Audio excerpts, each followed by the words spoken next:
Lagos is one of Africa's best choice cities with leading and brightest potentials for industrialization, economic growth, and development. This is why we believe in Lagos on the City of Lagos TV show. We'll be right back.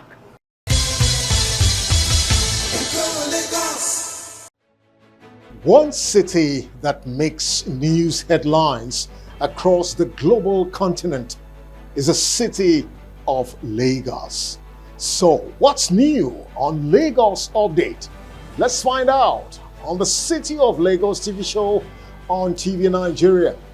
Right back.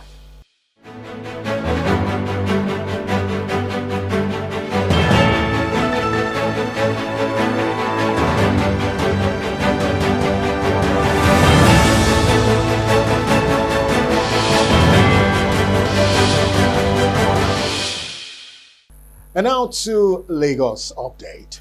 The Lagos State Governor, Mr. Babajide Sanwo-Olu, described the Committee of Wives of Lagos State Officials Council 25th National Women's Conference as a vibrant force of social change, which has become an organizational flagship program that has continued to shape and share conversation that continue to inspire leadership and advance the cause of women not only in Lagos but across the length and breadth of Nigeria.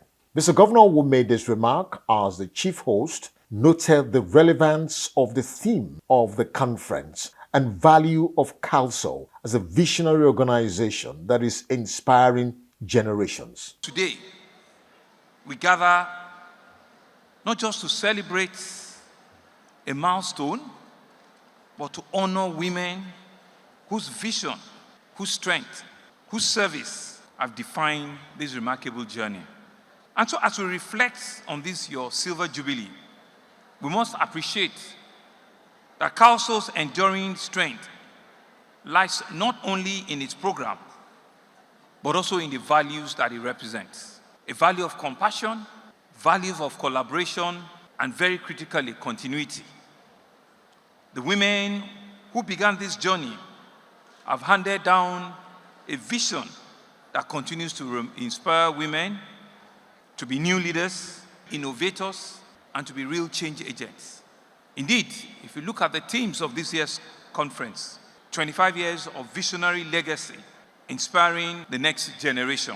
It reminds us that legacy is not about the past, it's about the future. And it's about the ability for us to prepare others to lead.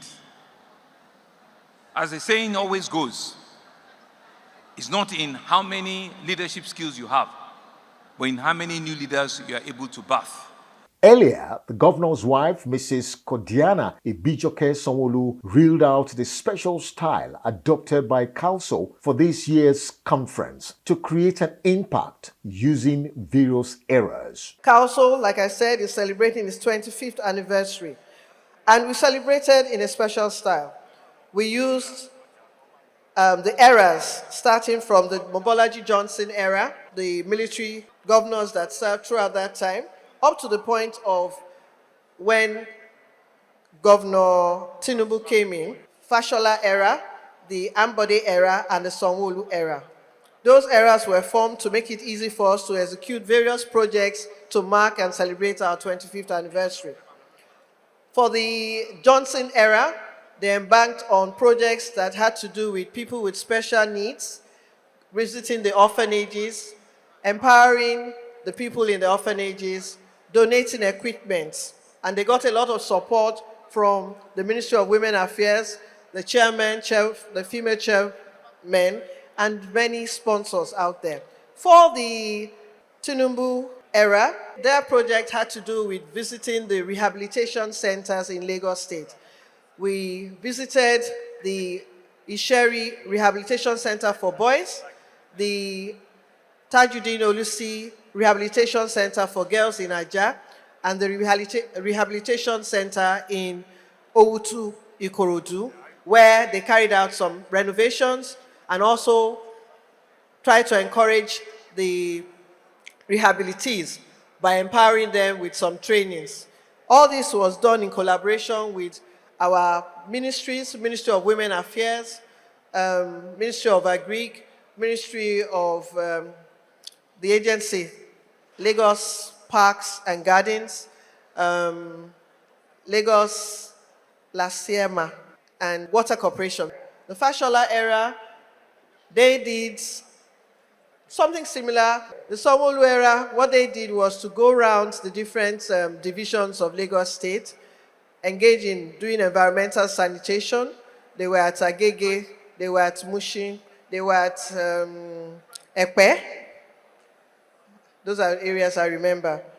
Under council, we also have various committees. We have the committee that is the Council Project Committee. This is headed by Her Excellency Mrs. Oluremi Hamzat, the wife of the Deputy Governor. And this time we set out to renovate one of our legacy projects, the Council Villa, built by our predecessor. After doing various assessments, we realized that they needed to upgrade it. This place was built as a council villa, as a retirement settlement area where people can go there on a daycare basis.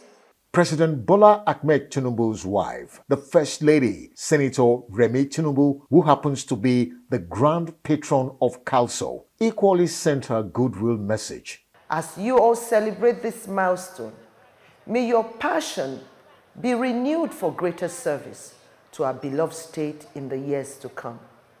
Congratulations once again on 25 remarkable years of impact.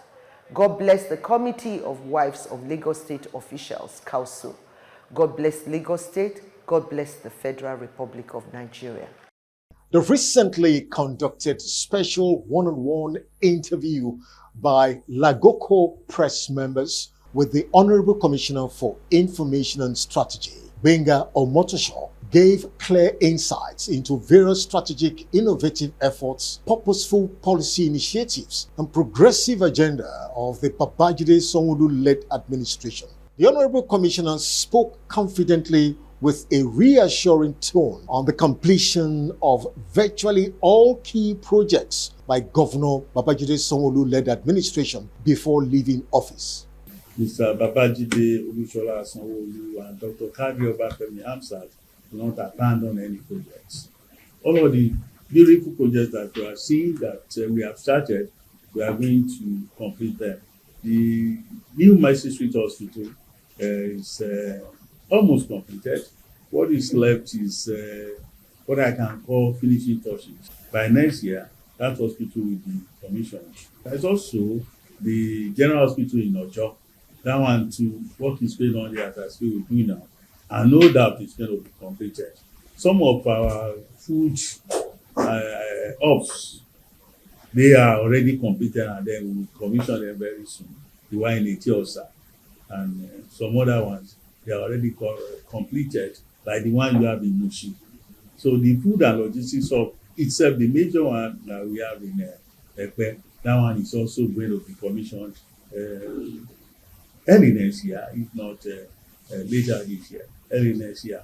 And it's going to be the biggest in sub-Saharan Africa.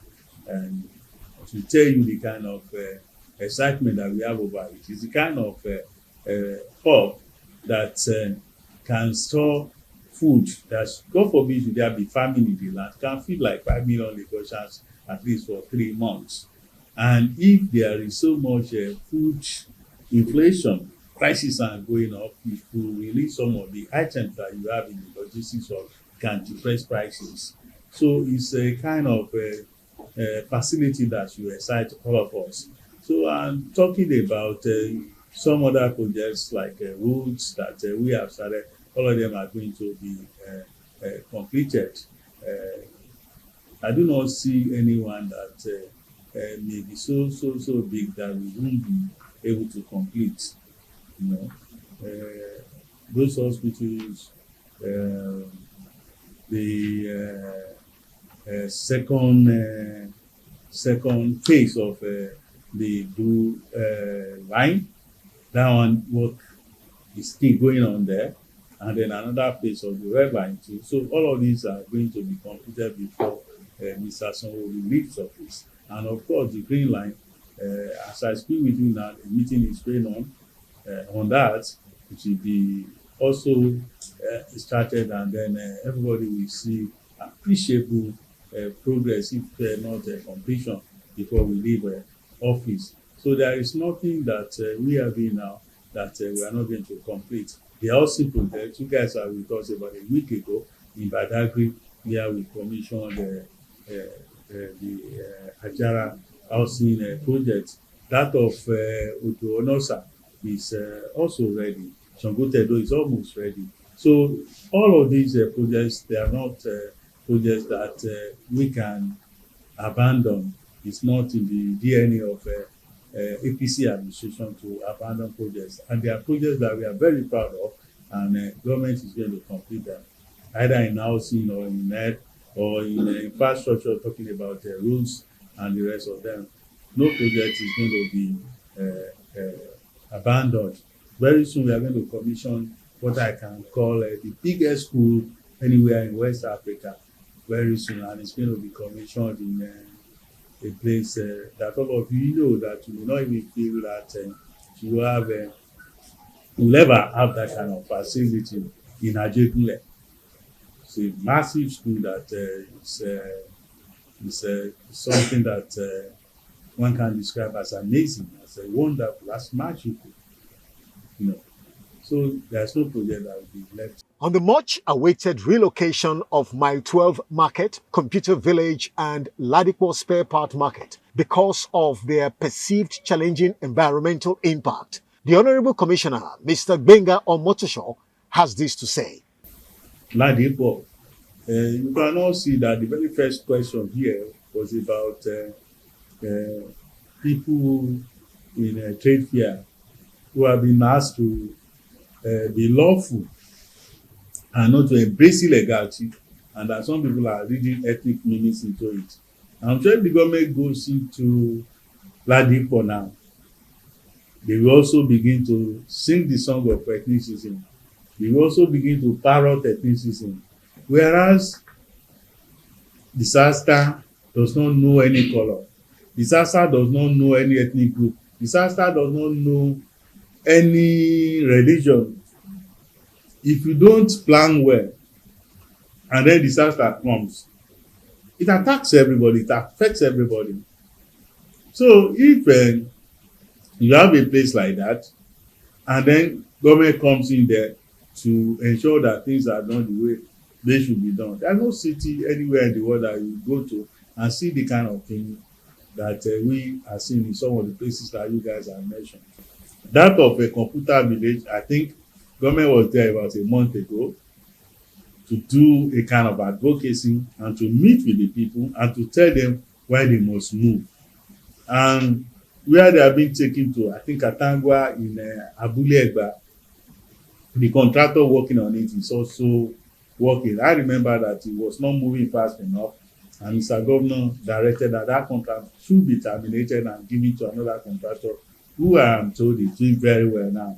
And then that is why we stepped up the advocacy to tell the people why they have to go to that place and to tell them that nobody is going to lose whatever he or she has in this market. So it's just a question of a short time, in my own view. The guys in Computer Village, we have to go to Abule Egba. And then there was another market that you mentioned. My 12 market, it's true that there is a place that they should be moved to. There are questions about whether that place is ready or not, whether the infrastructure is there for them to be able to move. But you know, all of these things, there are so many things. Wherever you have human beings, we are talking of a large community of people. You have to be very careful to ensure that where you want to move them to, everything is ready and that nobody has any complaints there. Because if you say today that you direct just like that in one fell swoop, everybody should move, and then people are moved out of that place, it can cause some disruption in town. My 12 market, people come from all over West Africa to come to that market. It's not just for people who are in Lagos. And if you want to relocate such a market, it has to be systemic. you have to be intentional about it. You have to plan. It's not something that you can easily do. It's true that there is a site in Agbowa that the government is working on. I will have to find out the situation of that site now.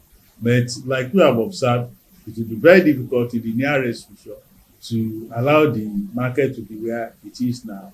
And that is why you see that government goes there every time to ensure that it is clean, to ensure that it is like what a very good market should be, that the kind of market that our people desire.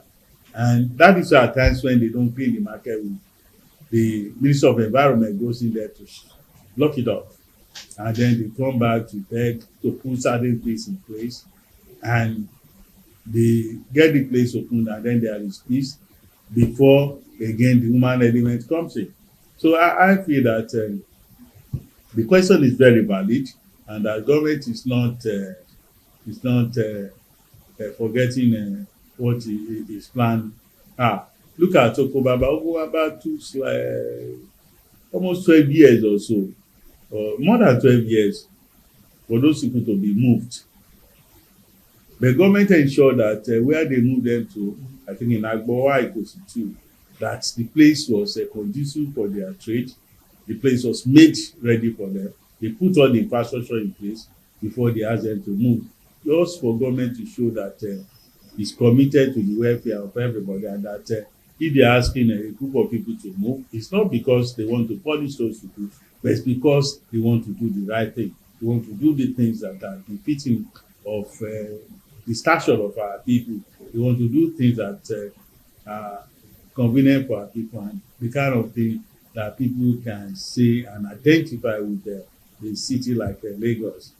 That's our story on Lagos Update on this broadcast. Thanks for watching. Up next is from the governor's office. Stay tuned.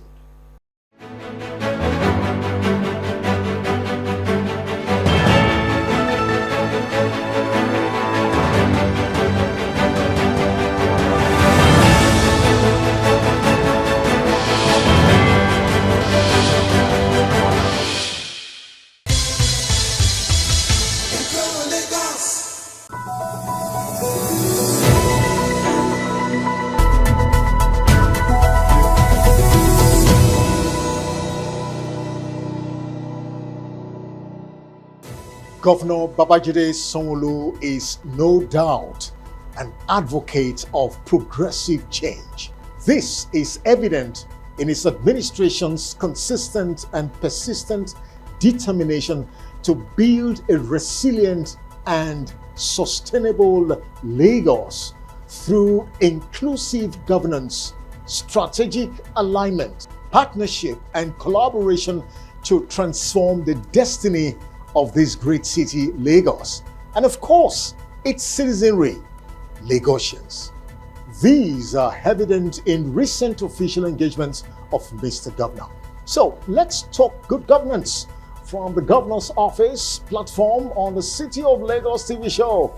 Thanks for joining us.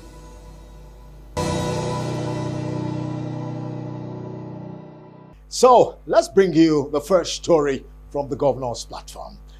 Mr. Governor, Mr. Babajide Sanwo-Olu's recent launch of the Oyedepo project opens up a new chapter in the Lagos transportation story of innovation, resilience, and sustainability.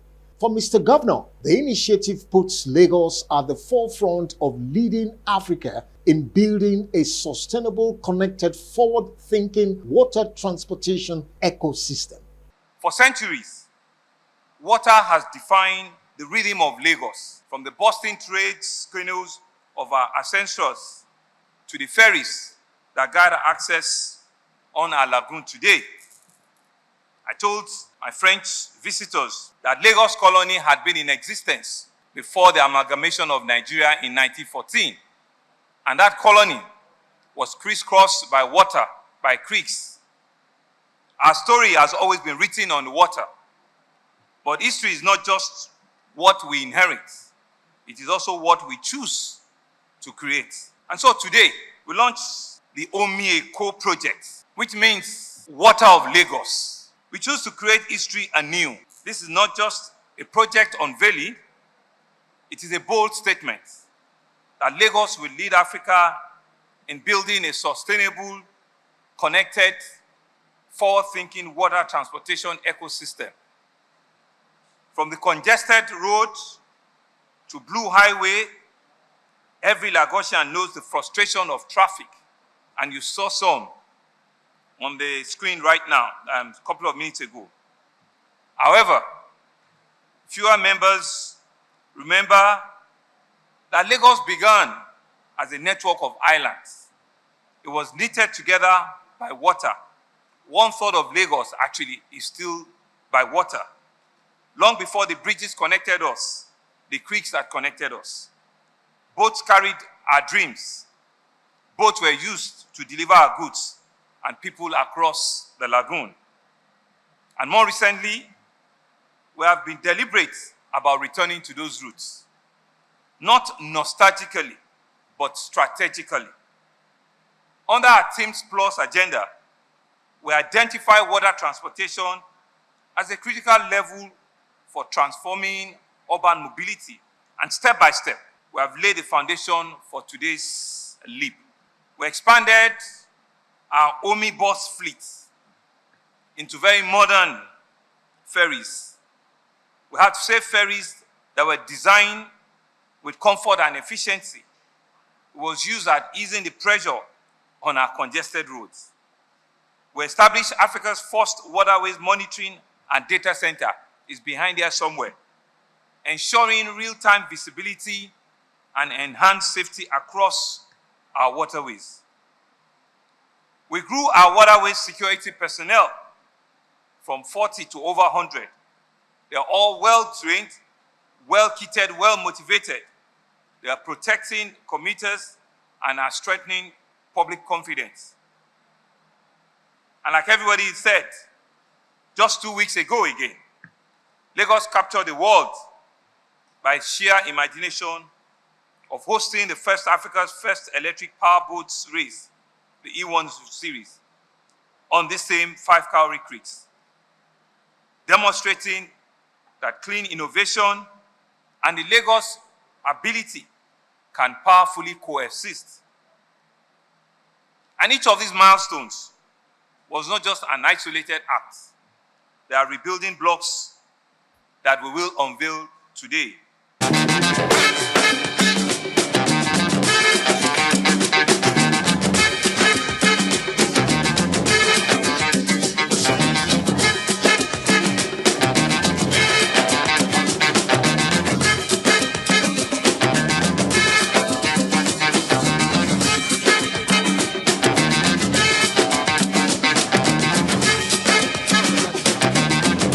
All right, thank you very much for...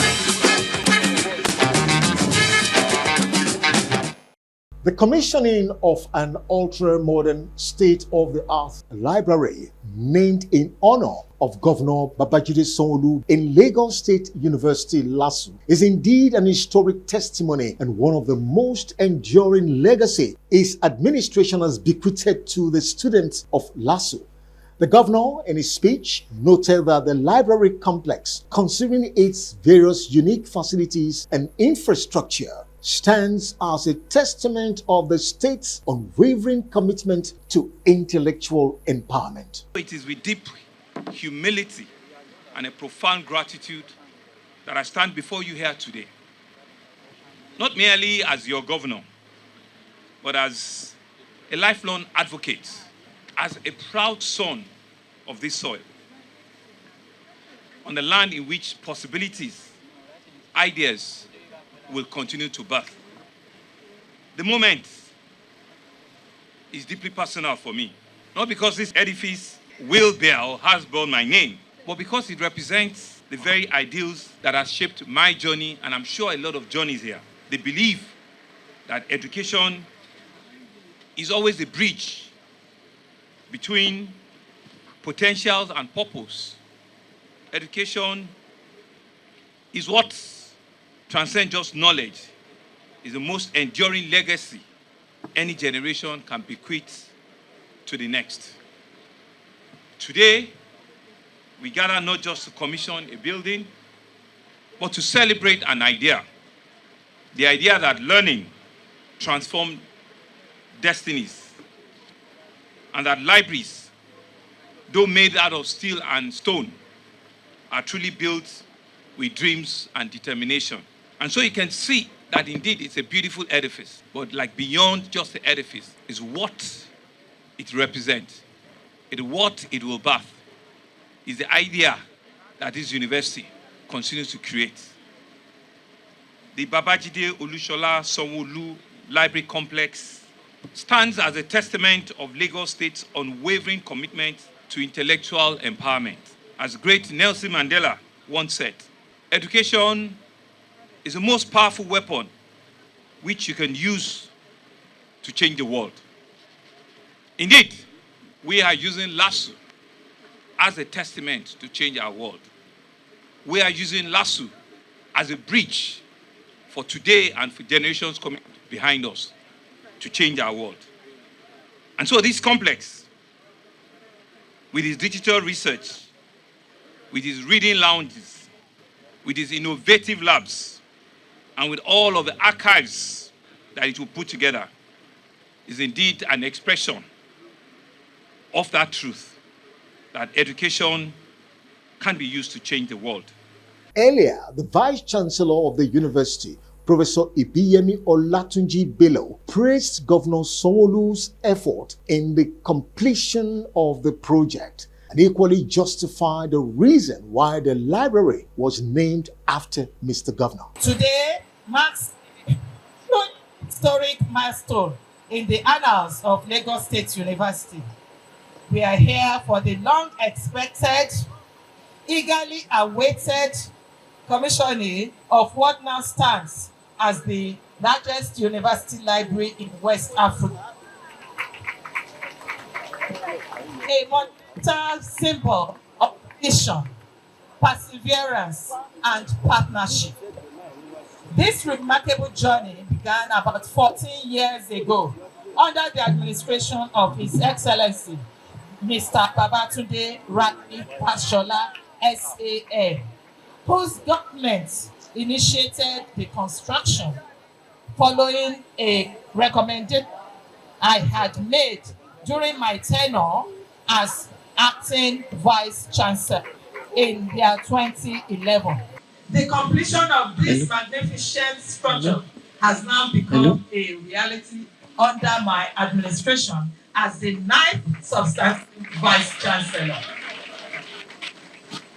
I consider this both humbling and profoundly symbolic, a testament to God's perfect timing and the enduring spirit of continuity in public service. Mr. Governor, sir, this library adds a catalog of remarkable infrastructural developments recorded by this university under your visionary leadership. Barely 2 months ago, you led an array of distinguished Nigerians to commission the Otedola Auditorium at our campus. Another landmark achievement that bears your hallmark of excellence. We have chosen to name this monumental library in your honor, not only because its completion was realized under administration, but as a modest way of immortalizing your name in the evolving story of this university. And still from the governor's office, the hosting of the committee meeting of the National Council of Traditional Rulers of Nigeria in Lagos by the Governor Babajide Sanwo-Olu administration was not only commendable, but speaks to Mr. Governor's belief that traditional rulers are trusted bridges and vital links that is strategic to drive and sustain good governance in Nigeria. The Lagos State Governor and the Governor of Imo State, Governor Hope Uzodinma, spoke on the essence of the theme, traditional institution, the imperative of its inclusion in the effective and efficient governance in Nigeria. We're grateful that Lagos has been selected to host this significant National Executive Committee meeting of our traditional rulers. This seek to unite the guardians of our culture and the conscience You are all remarkable men and women whose wisdom, bravery, and dedication we believe continue to weave the fabric of our national unity. And I can see from the themes of your conversation today and tomorrow thereafter, the imperative of inclusion in an effective and efficient manner. Governance in Nigeria is very timely. Throughout our nation's history, traditional rulers have served as the vital links between the government and the people. You are a trusted bridge that connects the state institutions with community realities. You translate policies into relatable items. You resolve disputes before they even escalate, and you embody the moral authority that forces peace and harmony in our various communities. Long before modern governance took shape, our traditional institutions waved the bedrock of stability. You foster justice, social inclusion. Even as governance structure evolve over time, the essence that you play continues to remain a critical role. And so here in Lagos, we have long understood that no government can thrive without the support of its traditional institutions, without its collaboration. Our administration is committed to working hand in hand with the Lagos State Council of Obas and Chiefs to enhance collaboration, to improve communication, and to align in bringing peace, security, and development to our communities. And I dare say with all sense of humility that this government has installed more traditional rulers, more traditional institutions in the history of Lagos than we've ever had, even before the colonial era. And I think we deserve a small round of applause. With all sense of humility, these are some of the commitments that we have put forward as a government. And so we firmly believe that for governance to be truly effective, it must be inclusive, which means acknowledging the advisory, moral, and the social values of the traditional institution. It means giving voice to those who represent the conscience of its people. The theme before us today, traditional institution, the imperative of its inclusion in effective and efficient governance in Nigeria, is not just appropriate, it is necessary, and it is also timely. We are not here to ask for privilege. We are here to reflect on a reality that across the country, traditional rulers continue to carry out responsibilities that are essential to the stability, cohesion, and governance of our communities. However, these responsibilities remain informal, acknowledged in principle, but not secured by law.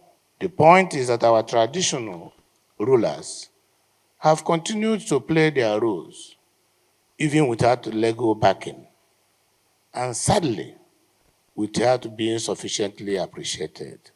Our history tells us that traditional rulers once held a defined place in Nigeria, in the constitutional order of our country.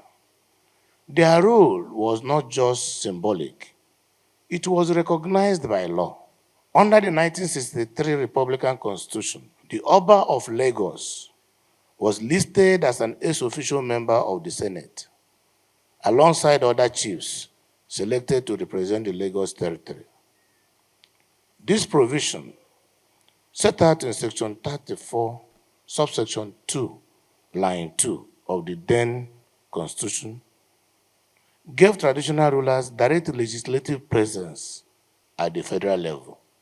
The recently held 2025 Lagos State APC Stakeholders Forum was with a singular historic mission, which is to unanimously endorse the second term in office of President Bola Ahmed Tinubu. The carnival-like gathering, which saw major key stakeholders make profound speeches to call for President Tinubu's re-election, saw in attendance former governors, lawmakers from the National and State Assembly, traditional rulers, party chieftains, and party loyalists. Governor Babajide Sanwo-Olu and key stakeholders conducted the endorsement exercise this way. My assignment is very simple. It's for us to see that there's a need for this stakeholder engagement to stand and to rise for an endorsement. It's important for us to also let everybody in the nooks and cranny of our country know what this is all about. This is about our roots. This is about Lagos. This is about what we stood for. This is about what all of us as stakeholders in APC truly. Our president, President Bola Ahmed Tinubu, GCFR, the president and commander-in-chief of the armed forces, was once time the 12th governor in Lagos State. We have listened to all of our stakeholders here today, and by unanimous decision, which we are going to ask somebody to move and somebody to second, that all of the representatives of the stakeholders on this stage have come to the conclusion that he, President and Commander-in-Chief Bola Ahmed Tinubu, should present himself by the General House here as stakeholders in Lagos State APC for him to return as our president. I will ask one of our traditional rulers to move, and I will ask the Speaker of the Lagos State House Assembly to so second, so that it is an inclusive conversation here. Eshe? Ẹ̀rẹ́gbẹ́ wa bí ẹ̀yin tẹ́ ń ṣẹgbẹ́ yín játijàti. Ẹ̀rẹ́gbẹ́ wa bí. Ẹ̀rẹ́gbẹ́ wa bí. Ẹ̀rẹ́gbẹ́ wa bí. Ẹ̀yin tẹ́ ń ṣẹgbẹ́ yín játijàti. Ẹ̀rẹ́gbẹ́ wa bó ṣe rí. On behalf of the traditional rulers in Lagos State, I, Kabiru Adewale Shotobi, the Ayongunrin of Ikorodu, èmi tí mo ti jọba tí mo ti gbọ́ba mi tí mo ń forí adé sọ lẹ́ni wípé we in Lagos State we endorsed President Bola Ahmed Tinubu to go for the second time. So I moved. In view of the submissions made by stakeholders,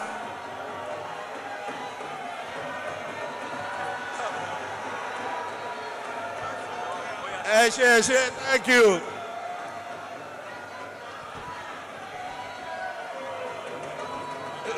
Solo. In view of the submissions made by all the stakeholders and motion just being moved by our Royal Majesty of Ikorodu, I do hereby second the motion on behalf of my colleagues from Lagos State House of Assembly and the people of Lagos State. I so second. So those are in favor say. Thank you very much. Thank you very much. You're still watching from the Governor's Office platform on the City of Lagos TV show. We'll take a short break. When we come back, we'll now bring you recent courtesy visits to Mr. Governor. We'll be right back. And now to some courtesy visits to Mr. Governor. The recent courtesy visit by the Board of Directors of the Nigerian Ports Authority, NPA, led by its chairman, Senator Adedayo Adeyeye, to Governor Sanwo-Olu was to acquaint him of the situation report based on the inspection tour of all the seaports across the country. The NPA chairman, however, noted the exemplary and commendable management of the Lagos seaports by the Lagos state government. The first thing we decided after our inaugural board meeting was that we need to even educate ourselves about this responsibility that has been given to us. So what do? We need to go and visit all the ports around the whole country and see things for ourselves. Lagos is where the big ports are, where the activities are. So we reserve it for the last. We've started the tour of Lagos today. As the governor of Lagos ports, we are the host of the biggest ports in Nigeria, the most effective ports. We are talking of Apapa Port, we are talking of Tinkan Port, we are talking of Lekki Port, Ikorodu Port, and all many other potentials that are still there. Badagry Port is coming up. So, we are so happy to be here to see you. That is why we are here. And also, we have learned a few things from our port managers. Some of the issues they may want us to intimate you with. But we discovered that this is the best environment we have seen in terms of community relations and the relationship of the government with the ports. They say they have no problem with Lagos State government. On his part, the Lagos State Governor took the board members down memory lane how his government and key stakeholders took a bold and strategic step to sanitize key seaports in Lagos State. He, however, promised the chairman and board members his government's full support, collaboration and partnership to keep the ports vibrant and conducive for business. And very critically too, this is the place where over 80 to 90% of the revenue of port activity, of the corporation is being generated. So it's important that we're all on the same boat, we're all on the same board, we're all on the same, line, and we can tackle these things very well. Mr. Chairman, sir, let me tell you, when we came in as a governor, when I came in 6.5 years ago, my first official trip outside, the moment I got sworn in, the first place I visited was Apapa Port. Why? At that time, the biggest national problem we had at the country was the issue of Apapa Port. Containers and the whole city was locked down based on the problem. Go and check, sir, in 1999. Yes. It was completely unpassable. It was completely run down. We were losing the city just because of the port issues. I still remember those pictures at that time, the crowd. There was a presidential task force that was set up at that time, Odumosu, and Okwefa, who is the MD of Nigerian Railways there. They were all there, and we all trooped out. In fact, Professor Shibajo, the vice president at that time, was also a chair of that committee. That was how important those assignment was. And to the glory of God, we came out, we gave commitment that we will solve the state within the shortest. Businesses who have abandoned their offices, people have abandoned their houses in Apapa, people have moved out. Honorable Ebanji will bear witness. Yes. Completely moved out. And we faced that problem together, at that time. And we were able to deploy government resources. We were able to challenge ourselves, and it became a political campaign and solution. If you talk as a government, people ask you, what of Apapa congestion? What of Apapa grillo? It was a national conversation, and our people always forget. That is not longer there. Significantly, we have solved that problem, and every year we kept asking ourselves, how can we make that place, better than women? So it is not an only success that we want to directly,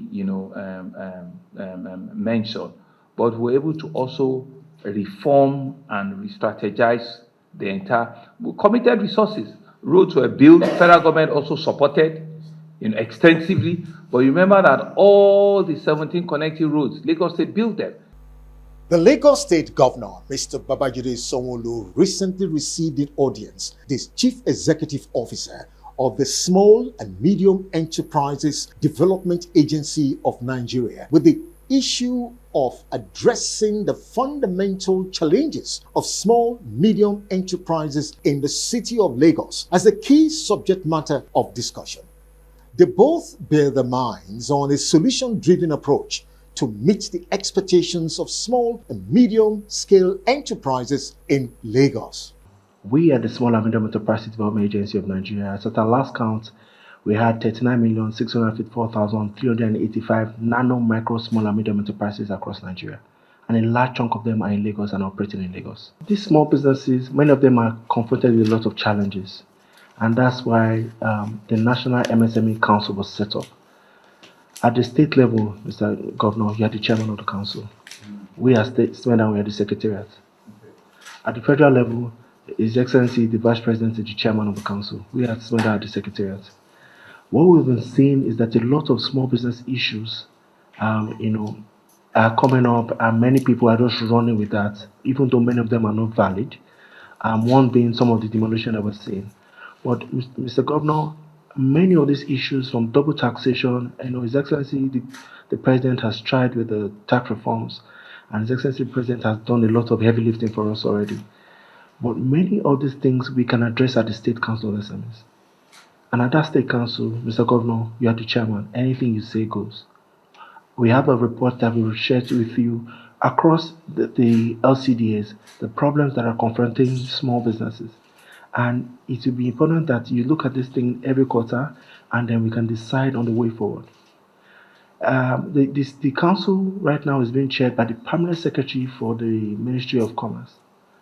And even though the permanent secretary is doing an amazing job, we think that the council will have more power if you convene the next meeting, Mr. Governor.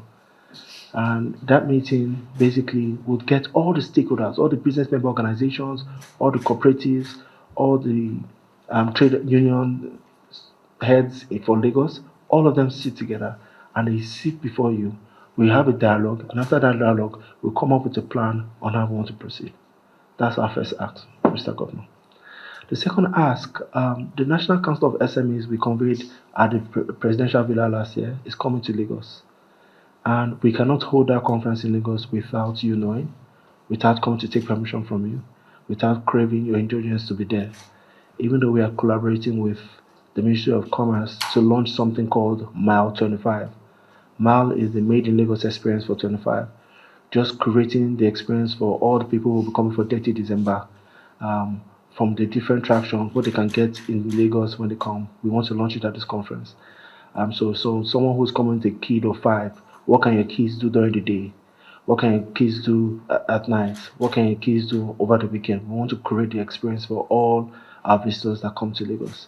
And it's something that Smedan will be supporting, because many of the people who own these enterprises fall under small and medium enterprises. As our last count, 96% of all the businesses fall under SMEs.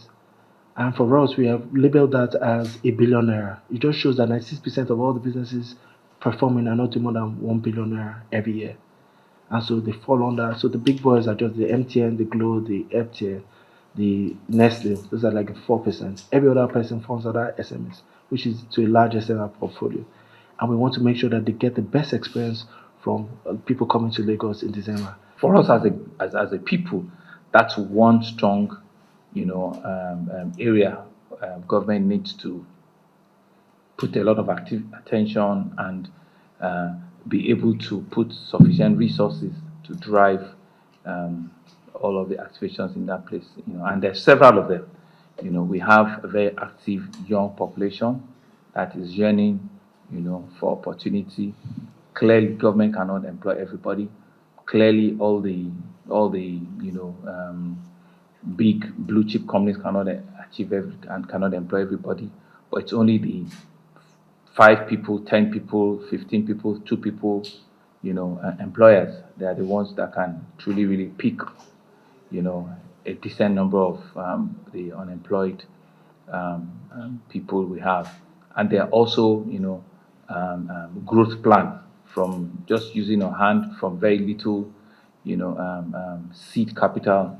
They grow into medium and eventually large corporations. So we know that in terms of the structure, in terms of the foundation, that's the way to go. The Lagos State Governor, Mr. Babajide Sanwo-Olu, led key cabinet members of his government in a strategic, progressive and futuristic development interaction with the President and Global Board of Directors of Project Management Institute, PMI, in Lagos to rub minds, brainstorm and identify mutually benefiting opportunities to stimulate infrastructural project financing to drive growth in Lagos. While the governor, in his remark, assured the PMI team of great opportunities and purposeful partnership doing business with Lagos, the president of PMI articulated the vision and mission statement of PMI in the African continent, with Lagos as a key global infrastructural development center. A city that is ready to be competitive with any other city in the world. Resilient, that is sustainable, that is well stands toe-to-toe with any global city. That's the kind of city that we want to build. It's audacious, it's a lot of work, it's a lot of commitment that comes with it. But we're encouraged, we're pushed, we're motivated to want to do that. And in all of that, we see a partner in PMI that will also help us be able to put those pieces together very well. That's why it's not just a partnership that will fee for today, but we'll see a partnership that will be enduring, will be mutually beneficial. And we want to say that even whilst we probably don't have all of it figured out yet, like I said, we're a work in progress and we'll turn out very well. Once you come to Lagos, there's an energy, it's magnetic. You will always want to come back because of the level of opportunity here, because of the sheer hospitality of our people and the clarity of our resilience. We're just a set of people that, we just continue to push ourselves, we just continue and make the place a lot better. Our origin is in the US, but we expanded very quickly globally, and our commitment to Africa is not new. But in the last years, it has really increased quite significantly. We have invested in a regional team led by George, who sits on my left. And we have a number of Africa team here around this table. We have a strong community, a vibrant community. We organized our Global Summit Series, which is an event that we organize every year in various regions of the world. We had one in Rwanda a couple of months ago, which attracted almost 1,000 people from the region, and every year we're seeing this growing. Africa is very important to us on multiple levels. First of all, of course, because of the potential of the continent, its youth that is not seen anywhere else in the world, but also because we know that Africa is reaching this moment that we call the golden age of project management, right? When the continent gets the resources to build infrastructure at scale and doesn't have yet enough infrastructures, then you basically max out, right? And we usually say it's between $4,000 to $18,000 of GDP per capita is when the golden age is happening. So we're really at the beginning of that process for sub-Saharan Africa for sure. So we're going to see this massive increase in projects and project management, but we also believe that new continents, new markets, new cultures, and especially young people have the ability to also leapfrog what has been done in other areas. So we know that project management is evolving very fast. Some very big significant trends are driving a lot of investments. We used to say digital transformation, now we say AI transformation. It's another avatar of the same thing, but it's really a big acceleration. The effect of climate change and all the investments that are happening, including in the US, in spite of what our president is saying, there's a lot of investments happening. And then we have the reconfiguration of the world that, in fact, opens a lot of opportunities for any country, for any government, for any corporation to rethink the way they interact with other markets, countries, supply chain, and all of that is going to drive an enormous amount of transformation and of projects. And the most dynamic, the most ambitious, the most agile of governments, of corporations, we reap the benefits of that, and we hope that we can really contribute to helping Africa being one of those winners, having in mind that all these developments, all these investments need to benefit Africa and need to benefit the African people.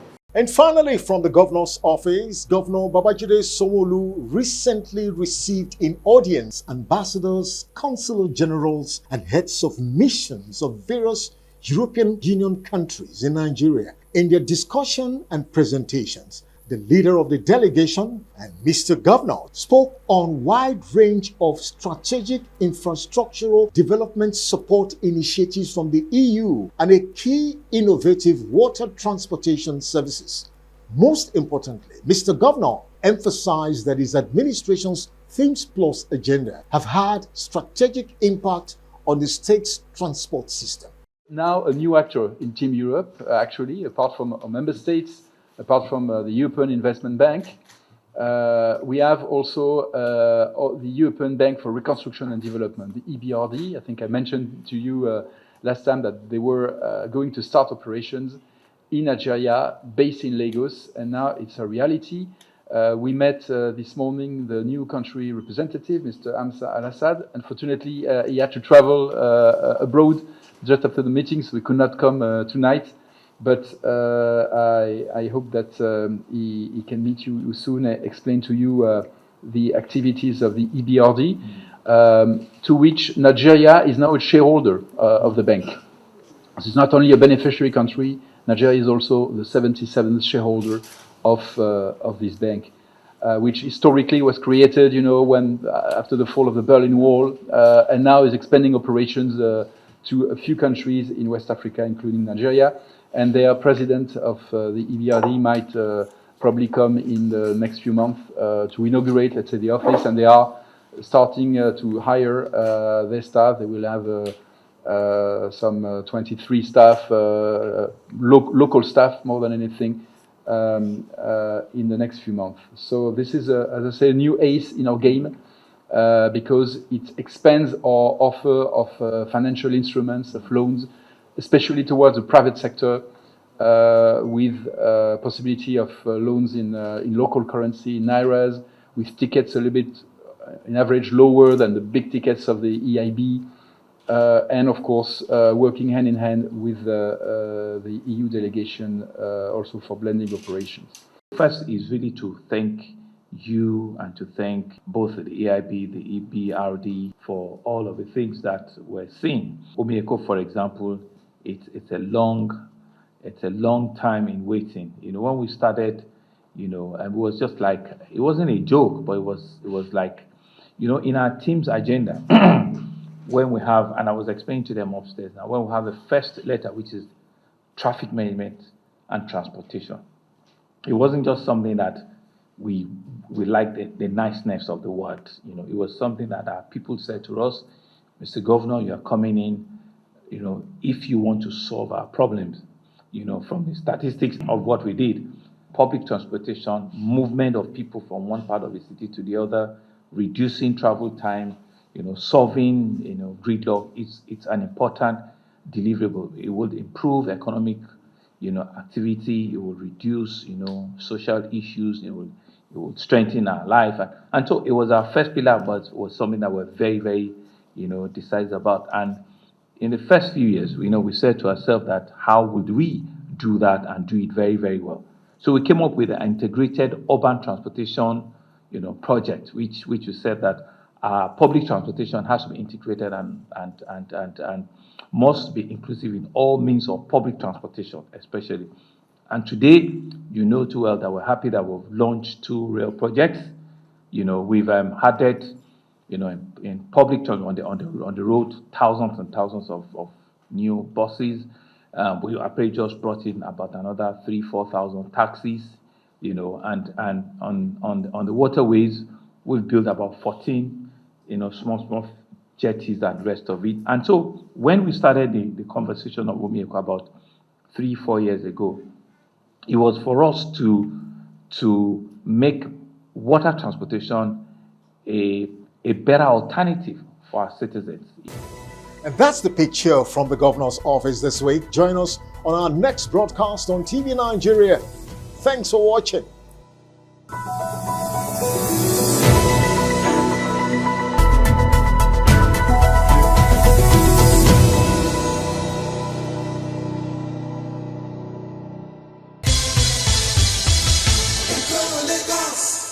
Lagos is on a fast track. You either move with it or you are left behind. See you next week.